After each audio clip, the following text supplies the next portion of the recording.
जय हिंद साथियों। हम जो है वैदिक संस्कृति जो है देख रहे थे और वैदिक संस्कृति में हमने जो है वैदिक साहित्य शुरू कर दिया था। वैदिक साहित्य में हमने सबसे पहला जो वेद है ऋग्वेद जो है उसको हम देख रहे हैं।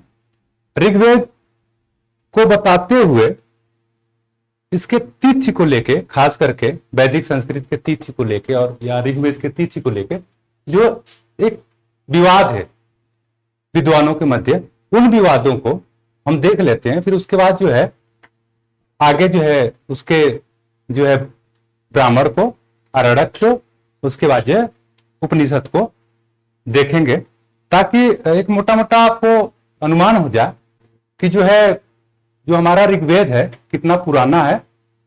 और कल की वीडियो में हमने बताया था कि ये विश्व का जो है सबसे जो है पुराना या प्राचीन ग्रंथ है। तो आइए हम सबसे पहले देख लेते हैं कि इसके संबंधित विवाद है क्या क्या है और जो है कौन कौन से विद्वान या इतिहासकार जो है किस आधार पे जो है इसके डेट को जो है बताए हुए हैं, किस तिथि को बताए हुए हैं। तो सबसे पहले हम भारत के मनीषी से शुरू करते हैं और बाल गंगाधर तिलक जी, इन्होंने जो है ज्योतिष गणना के आधार पे, जो हमारे यहाँ ज्योतिष गणना होती है तो उसके आधार पे जो है इसका जो तिथि बताया था लगभग जो है 6000 ईसा पूर्व के आसपास जो है इन्होंने बताया था। इसके अलावा जो है दूसरे आते हैं मैक्स मूलर। खास करके वैदिक युग में जो है इनका जो है काफी योगदान रहा है और आपको बताया भी थे कि ये कट्टर ईसाई धर्म से संबंधित थे। जो है इन्होंने जो है जो ईसाईयत का जो ग्रंथ था बाइबिल, उसी के आधार पे जो है सारी तिथियों का गणना किए हैं। उसी तिथि के आधार पे ये जो है जो बौद्ध साहित्य या बौद्ध धर्म के उदय है या उसके साहित्य के आधार पे जो है इन्होंने जो है ऋग्वेद का जो तिथि निर्धारित किया है कि इस समय लिखा गया, तो 1200 ईसा पूर्व से लेके 1000 ईसा पूर्व के आसपास का ये समय बताते हैं। उसके बाद जो है जैकोबी महोदय जी हैं, इन्होंने भी नक्षत्रीय गणना या ज्योतिष गणना के आधार पे जो है 4500 ईसा पूर्व से लेके 2500 ईसा पूर्व के आसपास का समय ऋग्वेद का बताते हैं। उसके बाद आते हैं विंटरनित्य महोदय जो है मितानी अभिलेख के आधार पे जो है इसको 2500 ईसा पूर्व से लेके 2000 ईसा पूर्व के आसपास का समय बताते हैं। अब आइए हम जान लेते हैं ऋग्वेद के ब्राह्मण ग्रंथ को। तो हमने जो कल स्ट्रक्चर बनाया था, स्ट्रक्चर से याद आया कि जो है हमने वहां पे जो है एक चीज हमसे छूट गया था, वो हम आपके जो है यहाँ पे एक यजुर्वेद में ब्राह्मण में एक तैत्रीय ब्राह्मण जो है हमने शतपथ लिखवा दिया था। तैत्रीय ब्राह्मण बाय मिस्टेक हमसे छूट गया था, तो आप लोग जो है उसे नोट कर लें। तो आइए ऋग्वेद के हम ब्राह्मण देख लेते हैं। ब्राह्मण में जो है देखिए, ये जो ऋग्वेद का ब्राह्मण है, ब्राह्मण हमेशा जो है किसमें लिखा जाता था? गद्य रूप में लिखा जाता था। गद्य रूप में लिखने का मतलब यह था कि ताकि जो है हम ऋग्वेद को या वेद को समझ सके, इसलिए इसको जो हमेशा गद्य रूप में लिखा जाता था। और ऋग्वेद के जो है 2 ब्राह्मण हैं, ऐतरेय और कौन से? कौशितकी। और ऋग्वेद के ब्राह्मण में ही जो है सबसे संस्कृत का अत्यधिक प्राचीनतम रूप और खास करके गद्य रूप जो है देखने को हमें मिलता है। इसमें जो है हम सबसे पहले ऐतरेय ब्राह्मण को देखते हैं। ऐतरेय ब्राह्मण के संकलनकर्ता कौन है? महिपाल। महिपाल जो ग्रंथ का रचना किए उसे ऐतरेय ब्राह्मण कहा गया। अब ऐतरेय ब्राह्मण सवाल उठता है कि क्यों इसका नाम रखा गया, तो उसके लिए कहानी है, उसे बड़े ध्यान से सुनिए आप लोग। महिपाल की मां का नाम था इत्रा। ये जो क्या थी? शूद्र कन्या थी। तो शूद्र कन्या से जो पुत्र उत्पन्न हुआ वो कौन थे? महिपाल थे। इसीलिए महिपाल को एतरा के पुत्र होने के नाते क्या कहा गया? एतरे। आम बोलचाल के भाषा में इनको कहा गया एतरे। तो इनके द्वारा जो रचित ब्राह्मण था या रचित ग्रंथ था, इसे जो क्या कहा गया? एतरे ब्राह्मण। एतरे ब्राह्मण पे जो है शारदाचार्य महोदय ने टीका लिखा, एक टीका लिखा और उसका नाम जो है सायण संग्रह नाम से उसे लिखा। इसमें जो है एतरे ब्राह्मण में क्या क्या है देखते हैं। तो इसमें जो है सबसे पहले राज्याभिषेक का नियम जो है दिया हुआ है। इसके अलावा जो है राज्य और राजा की उत्पत्ति का सिद्धांत जो है एतरे ब्राह्मण में दिया हुआ है। अतिथि संस्कार सबसे बड़ा यज्ञ है हमारे यहाँ जो है, कहा भी जाता है अतिथि देवो भव, अतिथि देवो भव। अभी जो टूरिस्ट इंडिया जो स्लोगन है, उसका जो कैंपेन चला रही है, उसमें जो है उसका जो मेन स्लोगन है वो यही है, अतिथि देवो भव। इससे आप अनुमान लगा सकते हैं कि वो कहां पे था, हमारे वैदिक संस्कृति से लिया गया है। इसे भी याद रखें आप लोग। जो सरकार कोई लॉन्च करती है किसी मंत्रालय के लिए, तो उसका स्लोगन जो है कम से कम ध्यान दीजिए कि आखिर क्यों और कहां से लिया गया है। तो वो जो है स्लोगन अतिथि देवो भव हमारे वैदिक साहित्य से लिया गया है। तो इसी में जो है अतिथि संस्कार को सबसे बड़ा यज्ञ माना गया, किसमें? एतरे ब्राह्मण में। उसके बाद जो है इसमें जो है देवताओं का एक क्रम है। देवताओं क्रम में जो प्रथम देवता जो जिसको माना गया है, जिसको महत्वपूर्ण देवता थे अग्नि, अग्नि को जो है प्रथम देवता माना गया है। और सबसे आखिरी देवता किसको माना गया है? विष्णु भगवान को। अन्य जो देवता है वो इनके बीच के सारे देवता हैं। अग्नि प्रथम हो गए, लास्ट में विष्णु हो गए, अन्य देवता इनके बीच के देवता के रूप में माना गया है। इसमें इतना इंपॉर्टेंट फैक्ट है एतरे ब्राह्मण में, जो एग्जाम पॉइंट ऑफ व्यू से इंपॉर्टेंट है। उसके बाद हम आते हैं इसके दूसरे ब्राह्मण पे, कौशितकीय ब्राह्मण। कौशितकीय ब्राह्मण की रचना जो है किसने किया है? संखायन महोदय ने। तो संखायन महोदय ने कौशितकीय ब्राह्मण का नाम कौशितकीय क्यों रखा? इसके लिए इन्होंने जो इनके गुरु थे, उनके गुरु का नाम जो था क्या था? कौशितकीय था। तो गुरु के नाम पे जो है उनको सम्मानित करने के लिए इन्होंने जो है अपने द्वारा रचित ग्रंथ का या ब्राह्मण का नाम जो है कौशितकी रखा।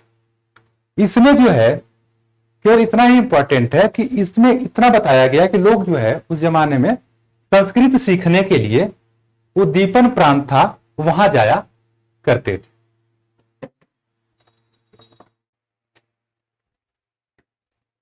अब जो है हम ऋग्वेद का जो है आरण्यक देखते हैं। आरण्यक ऋग्वेद के जो है दो हैं, एक है एतरे और दूसरा है कौशितकी। अब आरण्यक है क्या या इसका अर्थ क्या है? आरण्यक का जो है अर्थ है, आरण्यक जो है क्या होता है? वन होता है। अरण्य मीन्स होता है क्या? वन। अरण्यक मीन्स होता है कि जो है वनों में लिखा जाने लगा। इसका अर्थ जो होता है अरण्यक, वनों में लिखा जाने लगा। तो पर्यायवाची आप लोग पढ़ेंगे जो है वन का, उसमें जो है अरण्य जो है उसका एक पर्यायवाची मिलता है। इसका मतलब होता है वन, और अरण्यक वनों में लिखा जाने लगा। इसीलिए इसे जो है वन पुस्तक जो है कहा जाता है। और तो बात आती है कि जो है ये वनों में लिखा जाता था, तो ऐसा क्या जरूरत होगी भाई वनों में लिखा गया? राजमहल, राज दरबार या जो है घर द्वार नहीं था क्या लेखकों के पास या ऋषियों के पास? उसका कारण था कि मुख्यतः जो है कुछ सन्यासी जो है समय के साथ वो जंगल में, या उनके छात्र जो है शिक्षा जो है तब क्या थी? जंगलों में दी जाती थी। तो जंगल में रहने वाले सन्यासियों और उनके जो छात्र थे जिनको शिक्षा देते थे, उनके लिए जो है अरण्यक लिखे गए कि भाई तुम जो है तुम्हारे लिए लिखा जा रहा है, इस किताब को जो है तुम ही पढ़ोगे या इस ग्रंथ को तुम ही पढ़ोगे, तुम्हारे लिए। ये जो है जो ब्राह्मण ग्रंथ हैं, ब्राह्मण ग्रंथों का ये आखिरी जो है उपसंहारात्मक अंक है, मतलब आखिरी का जो उपसंहारात्मक अंक होता है वह है। और इसमें जो है दो चीजें जो है विशेष रूप से उल्लेखित की गई हैं। इसमें दार्शनिक सिद्धांत दिए गए हैं और ये जो है रहस्यवाद का जो है इसमें वर्णन किया गया है। क्योंकि ये जंगलों में रहने वाले सन्यासियों तो दर्शन रहेगा ही, याद करने का तरीका इसमें दर्शन रहेगा, जंगल में है, सन्यासी हैं, और क्योंकि जंगल में है तो जंगल जो है रहस्यों से भरा होता है, इसलिए रहस्यवाद की भी यहाँ पे चर्चा की गई है, वर्णन किया गया। इसी में इसको जो है अरण्यक को जो है अरण्यक को कर्मयोग, जो कर्मयोग है, क्योंकि इससे पहले जो है आप देखेंगे तो खास करके ऋग्वेद युग में जो है कर्मकांड पे विशेष जोर दिया गया। कर्मकांड के बाद जो है इसको जो है इसमें कर्मयोग तथा ज्ञान योग के बीच का जो है ये जो अरण्यक क्या करता है, सेतु का कार्य करता है, दोनों के जो है मध्यस्थ की भूमिका निभाता है, ये सेतु का काम करता है। अब हम देख लेते हैं कि ऋग्वेद के जो है क्या उपनिषद, तो इसके दो उपनिषद हैं, वही ऐतरेय और कौशितकी। तो दोस्तों उपनिषद जो है दो शब्दों से मिलकर बना है, एक है उप और दूसरा है निस। उप मीन्स होता है समीप, उप मीन्स होता है समीप और निस मीन्स होता है बैठना। तो अर्थात इसका मतलब यह हुआ कि जो है छात्र अपने गुरु के पास बैठकर जो ज्ञान प्राप्त करता था उसे क्या कहते थे, उपनिषदीय ज्ञान कहते थे। कई बार एग्जाम में पूछा गया है कि उपनिषद का अर्थ क्या, तो याद रखें कि छात्र अपने गुरु के समीप बैठकर जो ज्ञान प्राप्त करता है उसे क्या कहते हैं, उपनिषद कहते हैं। उपनिषद जो है इसमें जो है ये जो है वेदों का अंतिम भाग है। जो वेद है आपको बताए थे कि इसके 4 भाग हैं, वेद हो गया, ब्राह्मण हो गया, अरण्यक हो गया, उसके बाद जो है उपनिषद। उपनिषद जो है अंतिम भाग है, अतः इसे क्या कहा जाता है, वेदांत भी कहा जाता है। उपनिषद में दर्शन की बातें की गई हैं और उपनिषद की रचना इसलिए हुई थी कि जो है उस समय के लोग जो है कर्म कांड से खास करके जो उच्च ब्राह्मण थे वो जो है अत्यधिक लाभ जो है कमाते थे। अतः जो है जो छोटे छोटे ब्राह्मण थे उनके जो नीचे काम करने वाले, तो वो जो है उनसे नाखुश रहते थे। तो असंतुष्ट छोटे ब्राह्मण और असंतुष्ट क्षत्रियों ने मिलकर किसकी रचना की, उपनिषद की। और इसमें जो है कर्मकांड की जगह कर्मकांडीय की जगह जो है कर्मयोग की बात की गई और जो है इसमें दर्शन की भी बातें की गई। आइए जो है इसमें कुल जो उपनिषद हैं वो अभी तक जो ज्ञात हुए हैं, अभी तक 108 उपनिषद की संख्या हमको ज्ञात है, 108 उपनिषद है। इनमें जो है केवल 10 जो है विशेष है, सबसे महत्वपूर्ण है, जिन पर जो है शंकराचार्य महोदय ने जो है क्या लिखा है, भाष्य लिखा है। 10 जो इंपॉर्टेंट है उन पे जो है आदि गुरु शंकराचार्य ने क्या लिखा है, भाष्य लिखा है।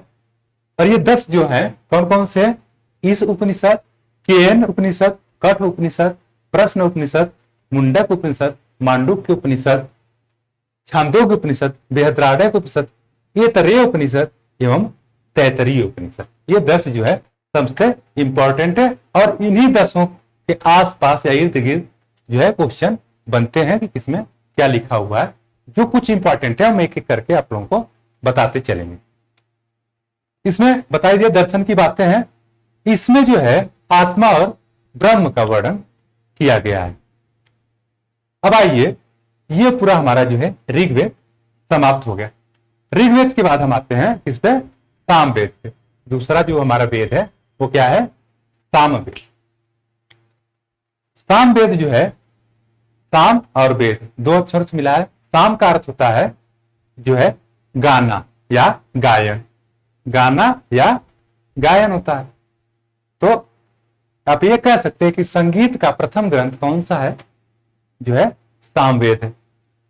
सामवेद के जो प्रथम आचार्य हैं जिन्होंने उसको लिखा है वो कौन थे, जैमिनी थे। लेकिन बाद में जो है इसका और विस्तार किया किसने, सुकर्मा ने। तो पहले आचार्य इसके जैमिनी हो गया और दूसरे आचार्य की बात करें तो सुकर्मा है, इसका बाद में विस्तार किया। सामवेद में कुल मंत्र जो है कहीं कहीं 1869 या कहीं कहीं जो है कुछ किताबों में 1875।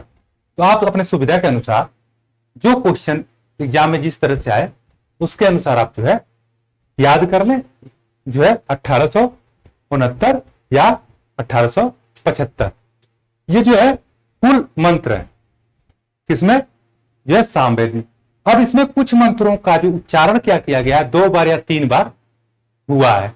अगर हम उसको हटा दें, उसको हम निकाल दें तो हमारे पास कुल मंत्र बचेंगे कितना, 1549 जो है ये जो है बचे हुए मंत्र हैं जिनका उच्चारण जो है हुआ है एक बार के होते।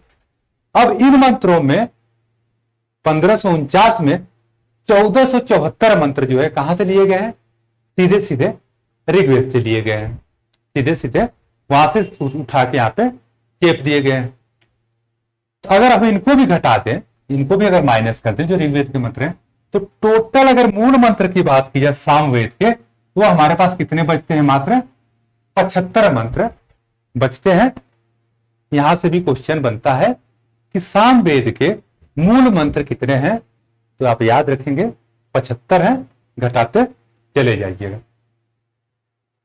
जो है इसकी महत्ता को, सामवेद की महत्ता को इससे भी वर्णन किया जा सकता है कि कितना महत्वपूर्ण वेद है।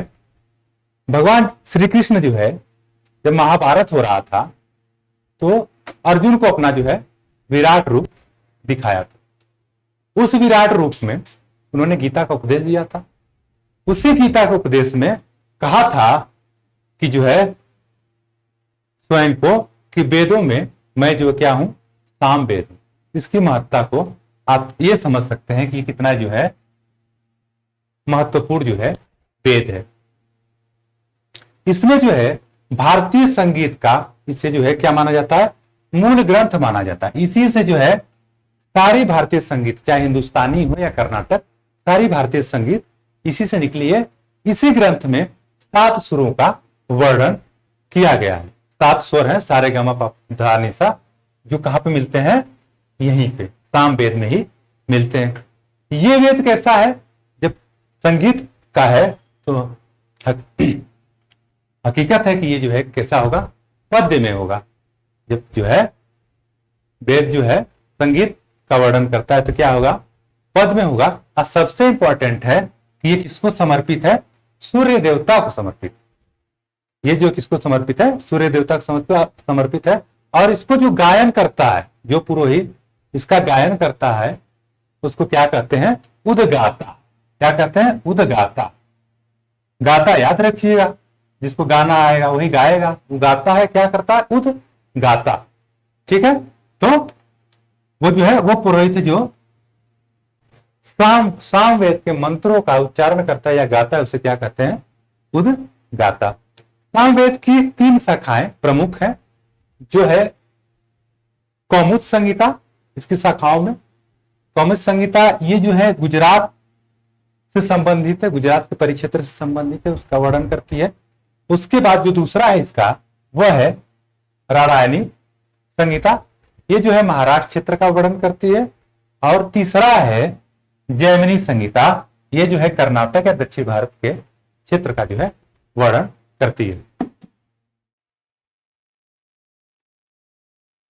अब जो है हम सामवेद के ब्राह्मण देख लेते हैं। तो सामवेद के ब्राह्मण कौन से हैं, 25, या इसे जो है चांद्य ब्राह्मण कहते हैं, और दूसरा है जैमिनी ब्राह्मण। तो हम जो है एक करके इन पे चर्चा करते हैं। इसका जो पहला ब्राह्मण है 25 ब्राह्मण, इसे अन्य नामों से भी जानते हैं। इसे जो है तांडव ब्राह्मण या जो है महाब्राह्मण भी इसे कहते हैं। इसी में जो है इंद्र को जो है वर्णों की उत्पत्तिकर्ता के रूप में दिखाया गया। जो वर्ण 4 वर्ण हैं, जो 4 वर्ण हैं उसकी उत्पत्तिकर्ता के रूप में दिखाया गया। कुरुक्षेत्र को जो है, जो कुरुक्षेत्र है जिसमें महाभारत का युद्ध हुआ था, उस कुरुक्षेत्र को जो है प्रजापति की वेदी बताया गया है। याद रखेगा, उसको जो है प्रजापति की वेदी बताया गया है। अब इसमें जो इसका इंपॉर्टेंट इतना ही इसमें पंचविंश ब्राह्मण में। अन्य जो है जैमिनी ब्राह्मण देख लेते हैं, दूसरा इसका पार्ट है सामवेद का। जैमिनी ब्राह्मण में ये जो है पंचविंश से पुराना ब्राह्मण है, प्राचीन है उससे। और इसमें जो है विदर्भ या बरार का उल्लेख मिलता है किसमें? जैमिनी ब्राह्मण में। इसमें जो है पहली बार जो है ऐसा दिखाया गया है, इसमें जो मंत्रकृत मतलब मंत्र करते हुए नारियों के या स्त्रियों का उल्लेख किया गया है। और सबसे अच्छी बात है कि इसी में कहा गया है कि जो है ऊंचा मत बोलो, ऊंचा मत बोलो, मकानों को भी कान होते हैं। जैसे आज हम कहते हैं ऊंचा मत बोलो, दीवारों को भी कान होता है। तो कहां मिलता है?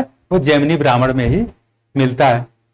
इसी जैमिनी ब्राह्मण में ओम के महत्व का जो है उल्लेख किया गया है, महत्व को जो है बताया गया है। जब जो है सामवेद के जो है आरण्यक, इसके दो आरण्यक हैं। पहला है जैमिनी आरण्यक और दूसरा है छंदोग्य आरण्यक। ये ज्यादा महत्वपूर्ण नहीं है, बस इतना ही याद रखें कि जो इसके आरण्यक दो हैं, जो है एक है जैमिनी और दूसरा छंदोग्य आरण्यक है। अब आइए बात करते हैं उपनिषद पे। तो उपनिषद इसका जो है दो है, छंदोग्य उपनिषद और जैमिनी उपनिषद। इसमें जो है जो इंपॉर्टेंट है हमारे एग्जाम पॉइंट ऑफ व्यू से, वो कौन सा है? छंदोग्य उपनिषद। तो इसको हम देख लेते हैं। छंदोग्य उपनिषद जो है ये क्या है? सबसे प्राचीन उपनिषद। अब तक जितने उपनिषद थे उनमें सबसे प्राचीन अगर बात की जाए तो छंदोग्य उपनिषद क्या है?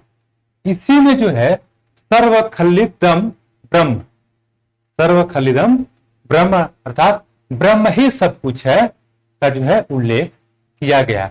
अर्थात आप कह सकते हैं कि यहीं पे जो है अद्वैत वेदांत जो शंकराचार्य महोदय द्वारा प्रतिपादित है, अद्वैत वेदांत की एक झलक जो है हमको देखने को मिल जाती है।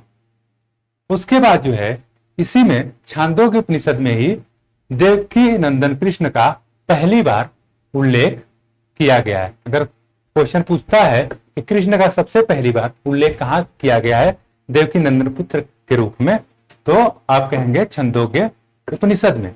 इसमें कहा गया है कि जो है कृष्ण जो है इसके देवकी के पुत्र हैं और इनके गुरु जो है कौन है? घोर अंगिरस। मतलब श्री कृष्ण को जो है घोर अंगिरस का शिष्य बताया गया है। इसी में जो है छंदोग्य उपनिषद में उद्दालक, आरुषि, ये पति पत्नी है उद्दालक और आरुषि, और इनका पुत्र है श्वेत केतु। ये तीनों जो है एक दूसरे से वार्तालाप कर रहे हैं, उसका भी जो है आपको वर्णन छंदोग्य उपनिषद में मिल जाएगा। इसी में जो है सबसे प्राचीन विवाह गीत जो आज प्रचलित हैं, कहाँ उल्लेख है? तो छंदोग्य उपनिषद में सबसे प्राचीनतम विवाह गीतों का ग्रंथ मिलता है। ये सबसे प्राचीन ग्रंथ है छंदोग्य उपनिषद में। और क्योंकि छंद से अगर याद रखेंगे तो विवाह गीत आपको याद रहेगा। इसी में जो है सत्यकाम और जबाल का जो है जिक्र है, उल्लेख है। सत्यकाम जो है, सत्यकाम को जबाल जो है बताते हैं तुम जो है ज्ञान प्राप्त करने के लिए जो गौतम ऋषि के पास जाओ, तो गौतम ऋषि जो है इनको जो है ज्ञान प्राप्त कराते हैं।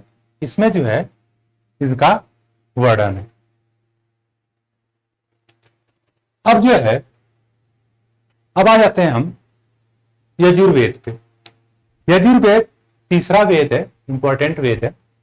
और ये जो है अजुस धातु से निकला हुआ है यजुर्वेद, यजुस धातु से, जिसका शाब्दिक अर्थ होता है अज्ञ। इसीलिए जो है इसको जो है क्या कहा जाता है? यज्ञ वेद भी जो है कहा जाता है। यज्ञ के कारण जो है यज्ञ वेद कहा जाता है। और जो है इसका जो है उद्भवकर्ता किसे माना जाता है? वायु को माना जाता है। इसका कारण है कि जब हम यज्ञ शुरू करते हैं, यज्ञ वेदिका बनाते हैं, यज्ञ शुरू करते हैं, तो जो है अग्नि जब जलाते हैं, अग्नि में जो आहुति दी जाती है तो वो वायु के माध्यम से ही जो है अन्य देवताओं को, देवी देवताओं को तक वो पहुंचता है। इसीलिए जो है इसका जो उद्भव करता कौन है? वायु है। इसे जो है गति या कर्म का वेद भी कहते हैं। गति का वेद वायु के कारण कहते हैं, क्योंकि इसमें कर्मवाद का भी वर्णन किया गया है, इसलिए इसे कर्म का वेद भी कहा जाता है। ये कर्मकांडीय वेद है। कर्मकांडीय वेद है चूंकि यज्ञ की बातें हैं, इसमें जो है कर्मकांड की खूब सारी बात की गई है, पूजा दान दक्षिणा ये सारी बातें खूब की गई हैं। और इसमें जो है बलिदान धर्म का जो है स्थापना की गई है। यज्ञों में जो बलिदान दिया जाता है इसका जो है वर्णन कहाँ पे किया गया है? यजुर्वेद में ही हमको देखने को मिल जाता है। यह जो है दोनों में है, या इसमें पूछा हुआ है सवाल कि कौन सा जो है वेद जो है गद्य एवं पद्य दोनों में जो है लिखा हुआ है, तो आप कहेंगे कि जो कौन सा गद्य है, अरे वो वेद है, तो वो यजुर्वेद। यजुर्वेद जो है गद्य एवं पद्य दोनों में है, क्योंकि अभी पीछे आपने देखा ऋग्वेद किसमें लिखा हुआ है? गद्य में। सामवेद किसमें लिखा हुआ था? पद्य में। लेकिन यजुर्वेद जो है दोनों में लिखा हुआ है। इसमें कुल मंत्र जो है 1990 है। इसके कुल ऋग्वेद के जितने भी मंत्र हैं, इसका पाठ जो करता है, इन मंत्रों का पाठ जो करता है उसे अद्वर्ग पुरोहित भी कहते हैं। अधर्व पुरोहित भी कहते हैं, इसीलिए जो है इसे अधर्व वेद भी कहा जाता है कई बार जो है। इसका जो ऋग्वेद है, ऋग्वेद जो है इसके दो भाग हैं। जो एक है शुक्ल यजुर्वेद और दूसरा है कृष्ण यजुर्वेद। अभी जैसे हम जब वर्तमान में जो है गणना करते हैं, जो 15-15 दिन का जो भारतीय मासिक गणना है, भारतीय हिंदी मासिक गणना पुरानी, उसमें शुक्ल पक्ष और कृष्ण पक्ष की बात जो है आती है कि 15 दिन शुक्ल पक्ष चलता है और 15 दिन कृष्ण पक्ष चलता है। उसी तरह जो है यहाँ पे भी जो है शुक्ल यजुर्वेद है और कौन सा है? कृष्ण यजुर्वेद। अब शुक्ल यजुर्वेद को जो वाजसनेयी संहिता भी कहते हैं। इसको वाजसनेयी संहिता क्यों कहते हैं? क्योंकि जो है वाजसनेयी के जो पुत्र थे वो कौन थे? जो है वो थे याज्ञवल्क्य। याज्ञवल्क्य जो है इसके वाजसनेयी के पुत्र थे। और ये जो है इसके जो है शुक्ल यजुर्वेद के पहले जो है क्या थे? सृष्टा थे, या वाजसनेयी संहिता के पहले जो है सृष्टा थे। इस कारण से वाजसनेयी संहिता भी कहा जाता है। इसकी दो शाखाएं हैं। शुक्ल यजुर्वेद की कितनी है? दो शाखाएं हैं। एक है कण और दूसरा है माध्य निंदिनी। दो शाखाएं हैं। इसमें जो है इसी में जो है शुक्ल यजुर्वेद में ही ये कहा गया है कि वेद जो है चारों वर्ण को लोग जो है पढ़ सकते हैं। मतलब चार जो वर्ण हैं, चारों वर्णों का पढ़ने का अधिकार इसमें जो है कृष्ण यजुर्वेद में दे दिया गया है। इसमें जो है इसी में कि शुक्ल यजुर्वेद में ही विश्व प्रेम की भावना की बात की गई है और इसी में ही राष्ट्र प्रेम या देश प्रेम की भावना का भी वर्णन किया गया है। इसी का दूसरा जो भाग है वो है कृष्ण यजुर्वेद। कृष्ण यजुर्वेद जो है इसकी 4 शाखाएं हैं। जो है कठ पहली, दूसरी है कपिष्ठल, तीसरी है मैत्रेयी और चौथा है तैत्तिरीय। ये जो इसके 4 शाखाएं हैं। ये जो है सबसे मजेदार बात, जो शुक्ल यजुर्वेद है ये जो है केवल जो है किसमें लिखा हुआ है? ये गद्य में लिखा हुआ। शुक्ल यजुर्वेद जो है क्या है? केवल जो है किसमें लिखा हुआ है? गद्य में लिखा हुआ है। जबकि कृष्ण यजुर्वेद जो है गद्य एवं पद्य दोनों में लिखा हुआ है। तो आज हम जो है यही समाप्त करते हैं। कल जो है हम जो है आगे बढ़ते हुए इसके ब्राह्मण उपनिषद या फिर चौथा वेद अथर्ववेद को देखेंगे। धन्यवाद।